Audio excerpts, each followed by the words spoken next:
Welcome to our channel. నేను మీ ప్రశాంత్. గత 2 రోజుల నుంచి చూసుకున్నట్లయితే కనుక మనం గరికపాటి న్యూస్ అయితే చాలా వైరల్గా మారుతుంది. అయితే గరికపాటి గారి మొదటి భార్య కొన్ని సంచలన వ్యాఖ్యలు అయితే చేసింది. నన్ను టచ్ చేస్తే ఇంకా మామూలుగా ఉండదు అన్నట్లు కూడా ఒక వార్నింగ్ కూడా ఇచ్చింది ఆ వీడియోలో. సో ఇంతకీ అసలు ఏం జరిగింది, ఏం జరుగుతుంది, దీని గురించి అయితే మాట్లాడేందుకు ప్రస్తుతం మనతో పాటు సీనియర్ జర్నలిస్ట్ యజ్ఞమూర్తి గారు ఉన్నారు. నమస్తే అండి. నమస్తే ప్రశాంత్. సార్, మనం ఒక 2-3 రోజుల నుంచి చూసుకున్నట్లయితే కనుక గరికపాటి గారి న్యూస్ ఏదైతే ఉందో చాలా వైరల్గా మారుతుంది. అతనంటే తెలియని వాళ్ళు కూడా ఎవరు ఉండరు. అసలు నిజాలు ఏంటి, అసలు ఏం జరుగుతుంది? గరికపాటి నరసింహారావు గారు ఇప్పుడు ప్రవచనకర్తల్లో తెలుగులో మనకి ప్రస్తుతం అయితే ట్రెండింగ్లో ఉంది. ఇద్దరనే తెలుసు. ఒకరు గరికపాటి నరసింహారావు గారు అయితే ఇంకొకరు చాగంటి గారు. సో ఇద్దరిది 2 భిన్నమైనటువంటి తత్వాలు. ఈయన కొంచెం టెక్నికల్గా కొంచెం సైంటిఫిక్గా ఉన్నట్టు ఈయన మాట్లాడుతుంటారు గరికపాటి గారి. ఇప్పుడు దాకా ఆయన ఎంతగా అభిమానిస్తారో, ఆయన ప్రవచనాలను ఎంతగా గౌరవిస్తారో జనం 2-3 రోజులుగా, అంటే ఇంకా యాక్చువల్ చెప్పాలంటే ఇక వారం ముందు నుంచి అనుకోవాలి, ఆయన మీద వస్తున్నటువంటి ఆరోపణలు చూసిన వాళ్ళందరూ కూడా షాక్కు గురవుతూ ఉన్నారు. ఏంటి గరికపాటి గారి జీవితం ఇలాంటిదా? సో మనకు అందరికీ తెలిసినటువంటి శారద గారు నిజానికి మొదటి భార్య కాదా, రెండో భార్యనా? మొదటి భార్య వచ్చి యాక్చువల్గా ఆమెకి మొదటి భర్త కాదు ఈయన. గరికపాటి గారు అన్న భార్యనే ఈయన మళ్ళీ చేసుకున్నాడా?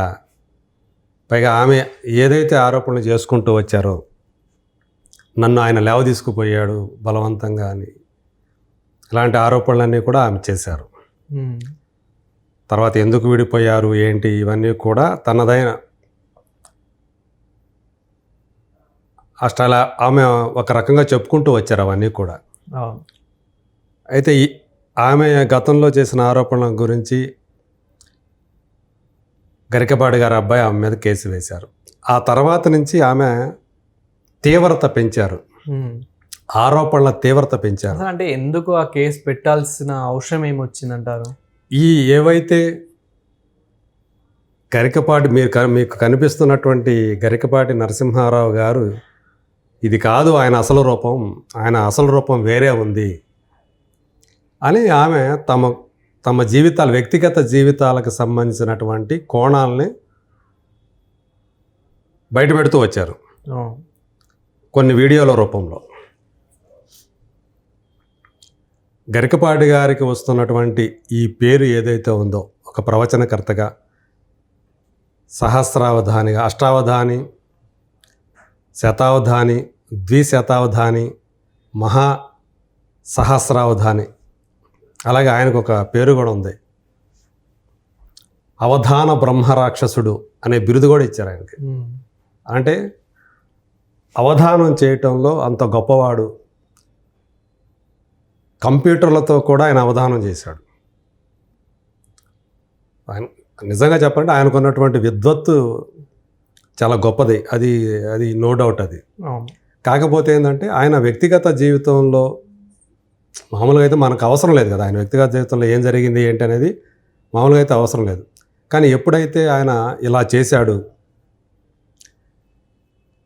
నన్ను లేవ తీసుకుపోయాడు, ఇలా చేశాడు, చాలా బాధలు పెట్టాడు, నేను ఒకరి గురించి మా గురువు గురించి నేను కవిత్వం రాస్తే నా గురించి రాయి కవిత్వం, ఇంకోళ్ళ గురించి చెప్తావేంటి అని చెప్పేసి వేధించేవాడు, టార్చర్ పెట్టేవాడు. కానీ అంత టార్చర్ పెట్టేవారు అయితే, సో మ్యారేజ్ అయిన 1 yearకి 2 yearకే డివోర్స్ అనేటివి కావాలి. కానీ వాళ్ళు నియర్లీ 10 years వరకు అయితే కలిసి ఉన్నారు, బాగానే ఇద్దరిని కన్నారు. సో అంటే ఒక అబ్బాయిని ఇంకొకరిని కన్నారు.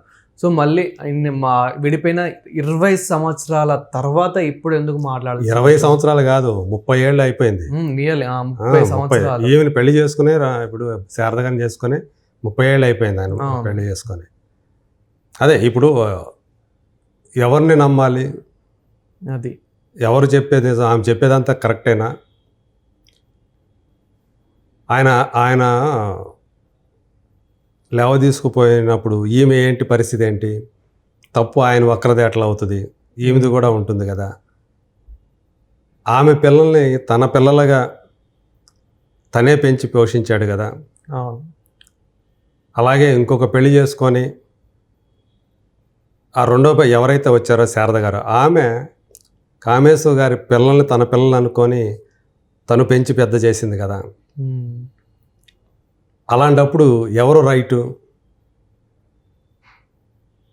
మామూలుగా చూసినప్పుడు కూడా ఆమె చేస్తున్నటువంటి అలిగేషన్స్ ఏవైతే ఉండవో ఇన్నేళ్ల తర్వాత ఆమె జీవితంలోకే వీళ్ళు అసలు తొంగి చూడట్లేదు.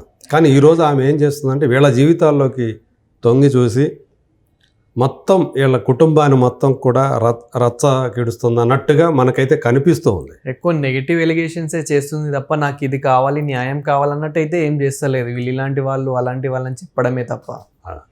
అంటే ఎవరైనా సరే ఇప్పుడు ఆమె శారద గారి గురించి గనక ఆలోచించి ఉన్నట్లయితే తన పిల్లల్ని ఆమె పెంచి పోషించి ఈ స్థాయికి తీసుకొచ్చింది కదా.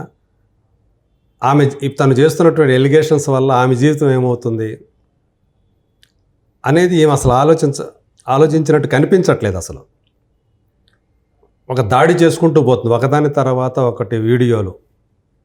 దుష్టుడు అంటుంది, నీచుడు అంటుంది, రామాయణంలోని పాత్రలతోటి తమను పోల్చుకుంటూ ఉంది.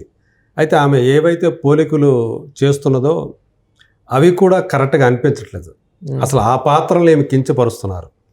రామ లక్ష్మణ సీతారాముల్ని లక్ష్మణుల ఇందులోకి లాగి తమ జీవితాల్లోకి ఆ పాత్రల్ని కించపరుస్తున్నారు. అది చాలా తప్పు. సీతకి లక్ష్మణుడికి ఉన్నటువంటి ఆ బంధం ఏదైతే ఉందో దాన్ని ఆమె చాలా నీచంగా మాట్లాడుతున్నారు. ఆ పాత్రలతో తమను పోల్చి చేస్తున్నారు. అలా చేయకూడదు. అది అసలు ఆ పాత్రలతోటి వీళ్ళని పోల్చుకోవటం ఏంటి? ఆయన రాముడు కాదు, ఈయన లక్ష్మణుడు కాదు, ఈమె సీతే కాదు. అలాంటి వాళ్ళది అలాంటి గొప్ప వాళ్ళతో పోల్చుకొని పురాణ పురుషులతోటి అలాగే పురాణ స్త్రీలతోటి తమను పోల్చుకొని చెప్పడం ఏదైతే ఉందో అది ఆ పురాణాలని కించపరచడం. సీతారాముల్ని లక్ష్మణుణ్ణి కించపరచడం, వాళ్ళ బంధాన్ని కించపరచడం, ఇలాంటి తప్పులు ఆమె తన వీడియోలో చేసుకుంటూ పోతున్నారు.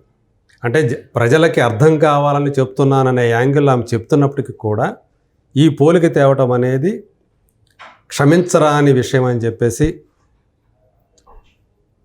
ఆ పురాణాలని బాగా నమ్మేటువంటి ఆరాధించేటువంటి వాళ్ళందరూ కూడా భావిస్తూ ఉన్నారు. ఇప్పుడు ఏమేమంటున్నారు, నా మీద కేసు పెట్టారు, నాకు ఇంకా కొత్తగా పోయే పరువు లేదు, నేను ఫైట్ చేస్తాను, నన్ను టచ్ చేస్తే నా స్టూడెంట్స్ ఉన్నారు, వందల వేల మంది ఉన్నారు, వాళ్ళందరూ వచ్చి మీ సంగతి తెలుస్తారన్నట్టు ఆమె మాట్లాడుతూ ఉన్నారు. సో ఏం జరుగుతుంది? కానీ అది అలా మాట్లాడటం కూడా కరెక్ట్ కాదు. అంటే వాళ్ళని ఉసిగొలుపుతుందా ఈమె? తన దగ్గర ఎవరైతే విద్య నేర్చుకుంటున్నారో వాళ్ళని ఉసిగొలుపుతారా ఈమె?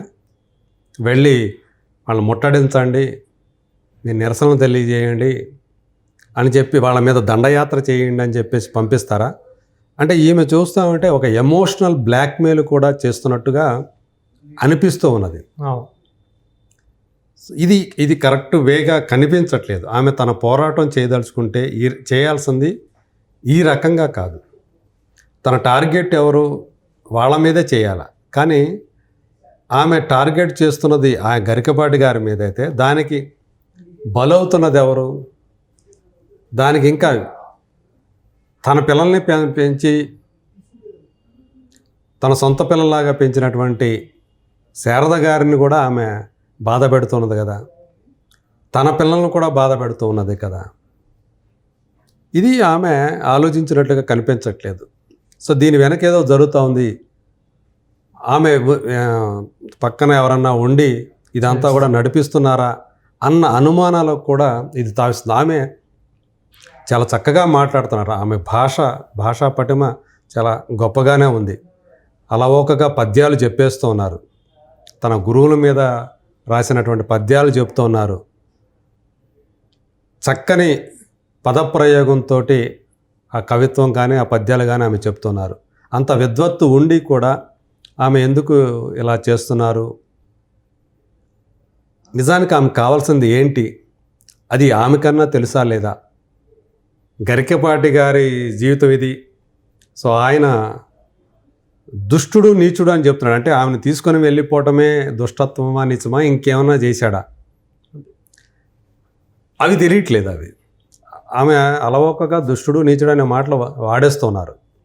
మరి దుష్టుడు నీచుడు అయితే నీకు దుష్టుడు నీచుడైనప్పుడు శారద గారికి కూడా అదే కావాలిగా, పిల్లలకు కూడా అదే కావాలిగా. మరి వాళ్ళు అంటున్నారా? ఆయనతో పాటు నిరంతరం ఉండేవాళ్ళు ఇంకా అనేక మంది ఉన్నారు కదా, వాళ్ళందరికీ కూడా ఆ దుష్టత్వము ఆ నీచత్వము పరిచయం కావాలి కదా, వాళ్ళకి అనుభవం కావాలి కదా, ఆయనతోటి అనుభవాలు ఉండాలి కదా. నిజంగా అలా ఉందా? ఇవన్నీ ప్రశ్నలు అన్నమాట. సో నీకు మాత్రమే దుష్టుడు నీచుడా అది తేలాలి. మరి అది సమాధానం ఆమె చెప్పాలి. ఎందుకు అంత మాటలు ఉపయోగిస్తుంది? ఇన్ని సంవత్సరాల పాటు దశాబ్దాల తరబడి మౌనంగా ఉండి ఇప్పుడు ఇలా రావటం వెనుక ఉన్నటువంటి అసలు నిజం ఏంటి? ఇవన్నీ కూడా బయటికి రావాల్సిన అవసరం ఉంది. ప్రస్తుతానికి గరికపాటి వారుగా అయితే మౌనం వహించారు. ఆయన కూడా కొన్నిసార్లు వివాదాల్లో తలదూర్చారు. తనకు సంబంధం లేని విషయాలు కూడా మాట్లాడి తర్వాత క్షమాపణలు చెప్పారు. సో మాట్లాడటం ఎలా, సారీ చెప్పని ఎలా, ఇది కూడా అంటే ఆయన దుందుడుకు స్వభావం ఏదైతుందో అది ఆయనకి చిక్కులు తెచ్చి పెడుతున్నదని అనుకోవాలి. సో ఏమైనా కామేశ్వర గారు చేసినటువంటి ఆరోపణలు ఏవైతే ఉన్నాయో ఆయన మీద, అది అందులో ఎంత నిజం ఉందనేది వాళ్ళకి మాత్రమే తెలుసు. సో కానీ ప్రజల్లో ఎలాంటి భావం కలుగుతుంది? ఒక ఏహ్య భావం కలుగుతూ ఉంది. సో ఎవరు నిజం, ఎవరు అబద్ధం? ఇద్దరు నిజమా, ఇద్దరు అబద్ధమా? సో కాలమే మనకి ఈ విషయాలకన్నిటి కూడా సమాధానం చెప్పాలి. Thank you. Thank you.